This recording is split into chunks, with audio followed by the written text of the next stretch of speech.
भगवान विष्णु जी ने कहा, ब्रह्मा देवों, जो बाल्यावस्था से शिव भक्ति करते उनके जीवन में कोई खोट नहीं रहती, उनके जीवन में कोई वोट नहीं आते। वोट का मतलब क्या है? मिला और चला गया। जैसे सागर में आती है ना भरती वोट, भरती आती है, किनारे तक पानी आ जाता है, वोट चला गया, पानी दूर दूर चला गया, कभी मिला और कभी वंचित रह गए। तो बाल्यावस्था से जो महादेव की भक्ति करते हैं उनके जीवन में कोई खोट मतलब उणप नहीं रहती, सब कुछ उनको मिलता है, कोई खोट नहीं, कभी जीवन में वोट नहीं, वो निरंतर रहते। ये भगवान विष्णु के वचन है। इसलिए अपने बच्चे को शिव भक्ति का दान करो। आपके बच्चे का भविष्य उज्जवल देखना चाहते हैं तो आपके बच्चे को शिव भक्ति का मार्गदर्शन करो। सही अर्थ में आपके बच्चे को आप स्मार्ट बनाना चाहते हैं तो जरूर स्मार्ट मोबाइल देना चाहिए, मेरा कोई विरोध नहीं है। लेकिन आपके बच्चे को स्मार्ट बनाना है तो स्मार्ट मोबाइल के साथ एक रुद्राक्ष की माला भी देनी चाहिए कि बेटा ले एक पंचाक्षर मंत्र की माला कर, तो सबसे बड़ा स्मार्ट हो जाएगा। अधिक नहीं पर कम से कम एक माला करें ओम नमः शिवाय मंत्र की। लेकिन माला देने वाले माँ बाप बहुत कम है, मोबाइल देने वाले माँ बाप बहुत ज्यादा है। अपने बच्चे को मांगा नहीं, दे दिया। जो वस्तु सरलता से मिलती है उनका कोई मूल्य नहीं होता, उनको थोड़ा सा परिश्रम करने दो। इसलिए धन्य हो माता पिता हैं जो माता पिता अपने बच्चे को शिव भक्ति का दान करते हैं। बड़े परोपकारी माता पिता कौन है? जो अपने बच्चे को शिव भक्ति का मार्गदर्शन करे, अपने बालक को महादेव की भक्ति दे। और आपके बालक और आपके बच्चे का भविष्य आप दिव्य देखना चाहते हैं तो माँ अपने पेट से ही भगवान महादेव की भक्ति का दान करे। जब बच्चा पेट में होता है तब से ओम नमः शिवाय, ओम नमः शिवाय, हे महादेव, हे महादेव। बच्चा अंदर पेट में घूमता है तो भी हाथ रखकर बेटा ओम नमः शिवाय, ओम नमः शिवाय, ओम नमः शिवाय। बच्चे ने जन्म लिया तो पहले कान में आवाज गूंजनी चाहिए ओम नमः शिवाय, ओम नमः शिवाय, ओम नमः शिवाय। ये बेटा बनेगा महादेव का परम भक्त। और महादेव का जो परम भक्त होगा उनके जीवन में कोई कमी नहीं रहेगी, उनके जीवन में कोई खामी नहीं रहेगी, वो परिपूर्ण हो जाएगा। इसलिए धन्य हो माता पिता है जो माता पिता अपने बच्चे को शंकर जी की भक्ति दे। इसमें क्या बड़ी बात है?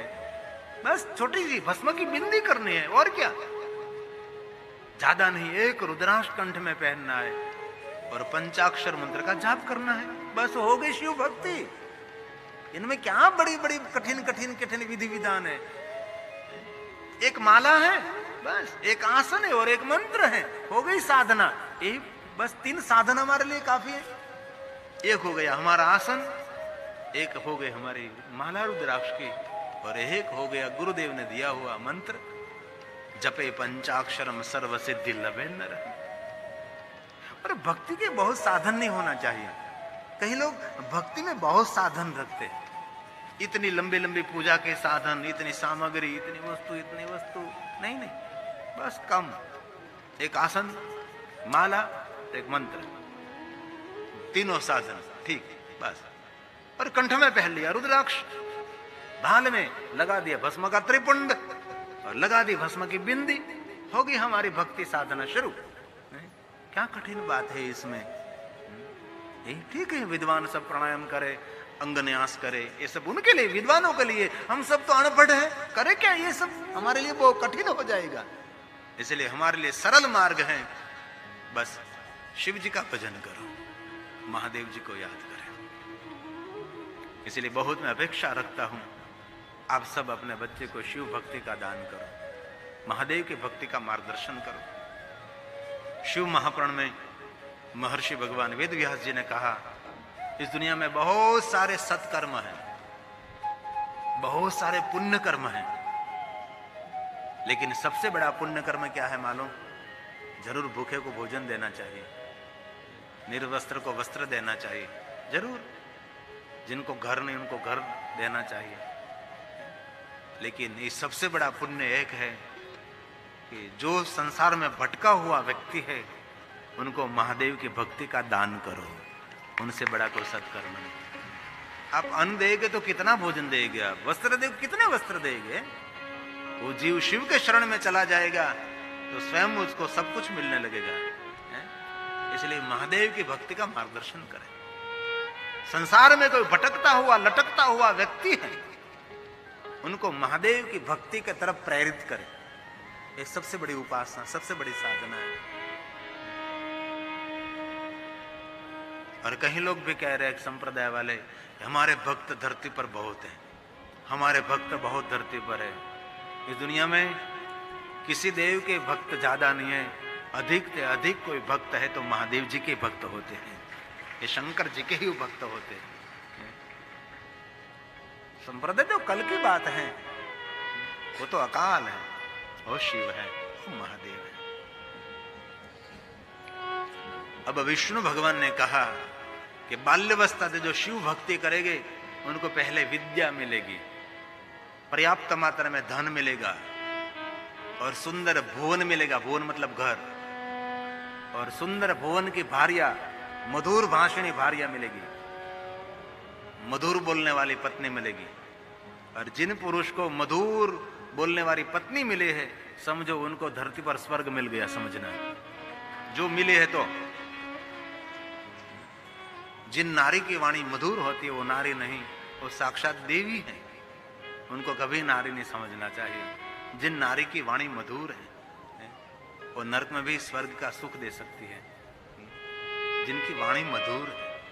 इसलिए मीठा बोलने का प्रयास करें, मिठी वाणी बोलने का प्रयास करें।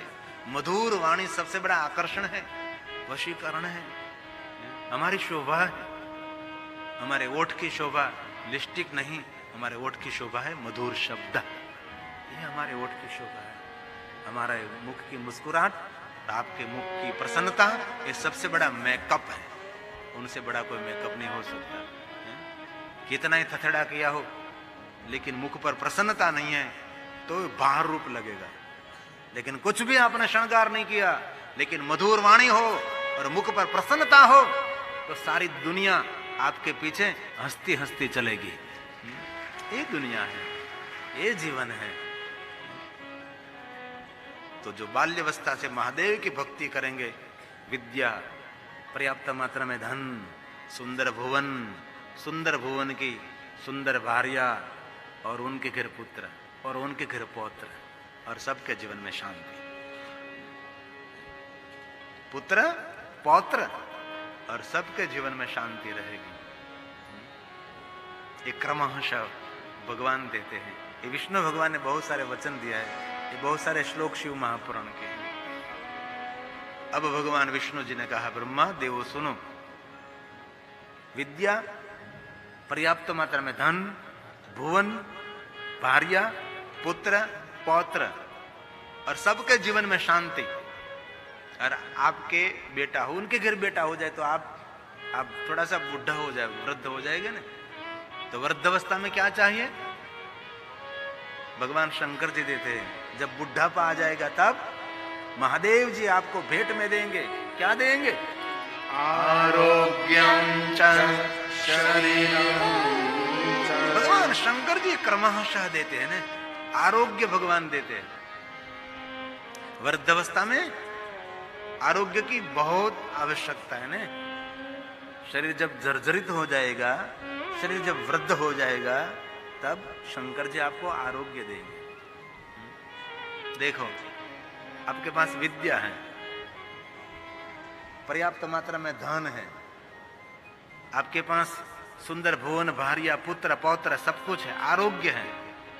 इस सब कुछ मिलने के बाद अब क्या चाहिए? ये शिव देते हैं। प्रतिष्ठा चाप्य अलौकिक प्रतिष्ठा भगवान शंकर जी उनको देते हैं ना। देखो, क्रमशः भगवान विष्णु जी ने बताया है, अलौकिक प्रतिष्ठा, लौकिक नहीं, अलौकिक मोटी प्रतिष्ठा। और जब बुढ़ापा आ जाता है ना तब उनकी भक्ति परिपक्व हो जाती है ना। भक्ति कच्ची नहीं, क्योंकि बाल्यावस्था से प्रारंभ किया है ना। मैं जो बोल रहा हूं समझ में तो आ रहा है ना बड़े लोग? क्योंकि बाल्यावस्था से भक्ति का प्रारंभ किया है, तो क्या हुआ, वो भी वृद्ध हो गया और भक्ति भी वो वृद्ध हो गई, वो भी पक गया और भक्ति भी परिपक्व हो गई।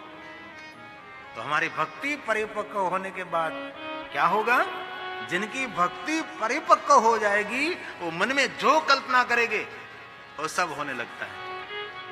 ये विष्णु जी ने बताया, ये वांछन्ति महाभागा, ये महाभाग्यवान मन में जो कल्पना करेगा वो सब कुछ उनको मिलने लगेगा। कब होगा ये सब? भक्ति परिपक्व होने के बाद होगा। ये कब होगा? बाल्यावस्था से जिसने प्रारंभ किया है उनके लिए कहा है। कहीं लोगों ने तो भक्ति में प्रवेश ही नहीं किया है, कहीं लोगों ने कथा मंडप देखा ही नहीं। ऐसे बहुत सारे लोग हैं जिसने भगवान की कथा का कभी दर्शन ही नहीं किया, ऐसे बहुत लोग हैं।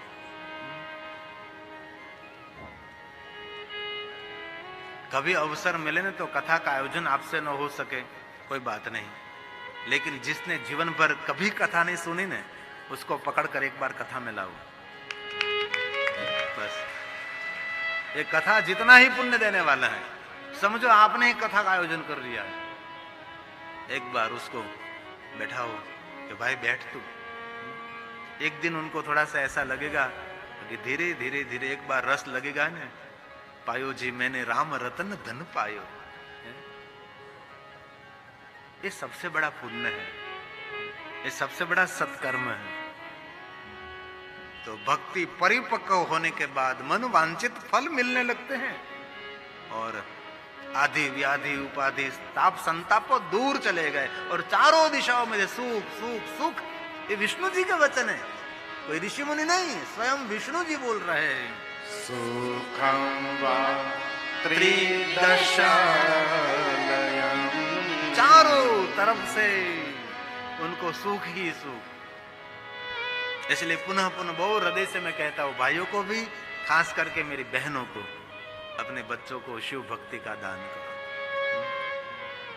एक रुद्राक्ष पहनाओ उसको और छोटी सी भस्म की बिंदी करने की आदत डालो और उनको एक मंत्र दे दो, पंचाक्षर, ओम नमः शिवाय, ओम नमः शिवाय, ओम नमः शिवाय।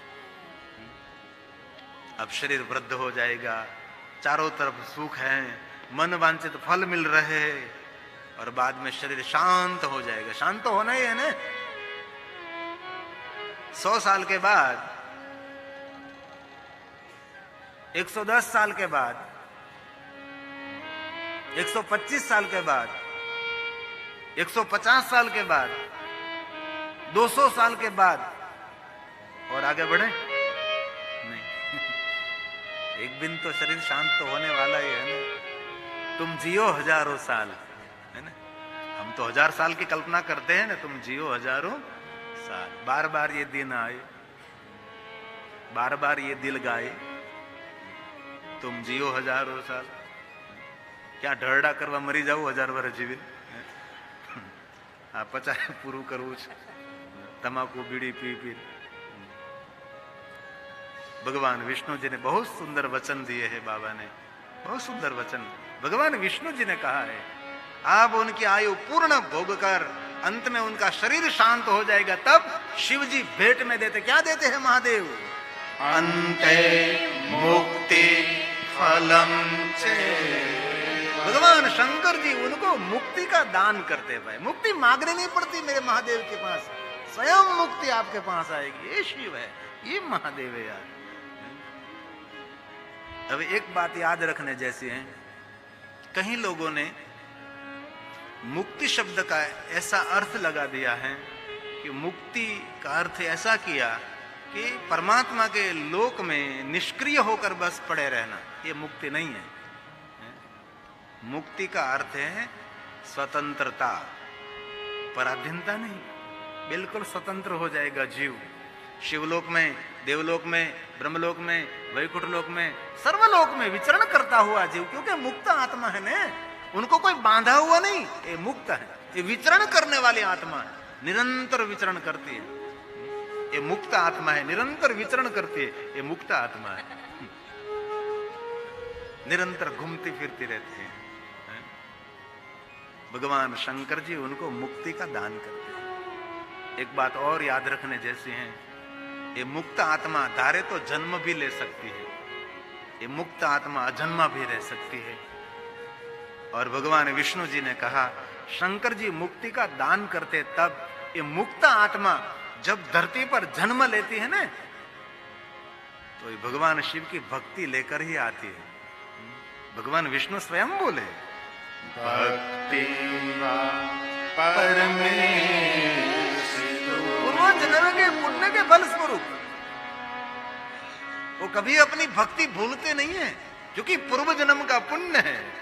पूर्व पुण्यान्ति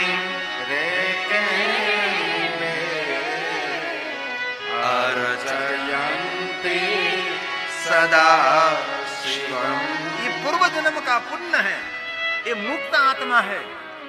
इसलिए मुक्त आत्मा की पहचान क्या है? तो वो स्वयंभू शिव भक्त होगा। इसलिए ये पूर्व जन्म का पुण्य लेकर आया है, इसलिए उसको कहना नहीं पड़ता कि तो शिव भक्ति कर, शिव पूजा कर, शिव जी का भजन कर। वो तो स्वयंभू महादेव का भक्त होगा। उनको कहते हैं मुक्त आत्मा। और एक अंतिम बात बहुत सुंदर है, जो मुक्त आत्मा है वो कहीं जगह पर जन्म लेगा ने, तो इस मुक्त आत्मा को सिद्धि पाने के लिए कोई कठिन साधना उपासना अनुष्ठान नहीं करना पड़ता। वो स्वयं सिद्ध पुरुष होता है, ये स्वयं सिद्ध पुरुष होता है, जो कि मुक्त आत्मा है, धरती पर आया है। ये स्वयंभू शिव भक्त है, स्वयंभू सिद्ध है, और धरती पर आते ही वो महादेव की भक्ति करने लगता है। उनको सिद्ध आत्मा, मुक्त आत्मा कहा है। ये विष्णु जी के वचन है। यो अर्चये शिवलिंग, भगवान महादेव के निराकार लिंग स्वरूप की पूजा करता हुआ दिखाई देगा आपको। कि महादेव की भक्ति करता हुआ वो दिखाई देगा आपको, क्योंकि मुक्त आत्मा है, पूर्व जन्म का पुण्य लेकर आया है। मुक्त आत्मा को कैसे पहचाने? तो नित्य शिव की भक्ति में रत रहता हुआ। नित्यम भक्ति भक्ति परायण उनका जीवन है। उनको संसार में बहुत रुचि नहीं लगती, खाने पीने में और मौज शौक महफिलों में उसका मन नहीं रहता, क्योंकि मुक्त आत्मा है। उनको भगवान में निरंतर प्रीति रहती है, नित्य भक्ति परायण रहता है, क्योंकि ये मुक्त आत्मा है। आपके घर में भी कोई ऐसी आत्मा जन्मे ने, तो समझना ये पूरे कुल का उद्धार करने वाला है, पूरे पूर्वजों का उद्धार करने वाला है। और एक बात मैं और कहना चाहता हूं, जब आप भगवान की कथा सुनते हैं ना, और कोई संतों के सानिध्य में आप बैठे हैं और प्रभु की कथा सुनते हैं ना, तो आपके जो पितृ हैं ना, सभी वो शिवलोक में शिव जी के सामने नृत्य करने लगते हैं। तो मेरे परिवार में हो रहा है, ये मेरा बच्चा है, आपकी कथा सुन रहा है। ये पितृ की प्रसन्नता है, हमारे पूर्वजों की प्रसन्नता है। आप 3-3 घंटे यहाँ बैठते हैं ना, ये किस लिए है? हमारे पूर्वजों की प्रसन्नता है, हमारे पितरों की प्रसन्नता है। वो इतने खुश होकर, राजी होकर उसके सभी परिवार को पितृ आशीर्वाद देते हैं कि मेरे परिवार में ये हो रहा है। परिवार की बहुत, ये जो पूर्वज है उनकी बहुत खुशी रहती है। ये मुक्त आत्मा जब जन्म लेते हैं तब ये स्वयं सिद्ध पुरुष होता है। विष्णु जी ने बताया, तस्य वै सफला सिद्धि सब पापे कोई भी पाप उनको स्पर्श नहीं कर सकता। जो सिद्ध पुरुष हैं, जो पूर्व जन्म के पुण्य लेकर आया है, वे स्वयंभू महादेव का भक्त हैं। उनको दुनिया का कोई भी पाप उनको स्पर्श नहीं कर सकते, क्योंकि वो मुक्त आत्मा है। भगवान राम जी पधारे, उनके साथ जो जो आए ने, ये कौन थे? कोई वानर बनकर, कोई ऋषि बनकर है, ये सभी मुक्त आत्मा थे। सब लीला करने के लिए पधारे, भगवान के साथ आए। और द्वारकाधीश भगवान कृष्ण जी पधारे, उनके साथ बाल ग्वाल सब कोई, ये कौन थे? ये मुक्त आत्मा थे, विचरण करने के लिए, अद्भुत लीला करने के लिए प्रभु के साथ आए हैं। ये मुक्ति का अर्थ है। मुक्ति का अर्थ कोई बंधन नहीं है। मुक्ति का अर्थ ऐसा नहीं कि आप निष्क्रिय बनकर, क्रियाहीन बनकर आप परमात्मा के लोक में बस स्थिर रहो, नहीं।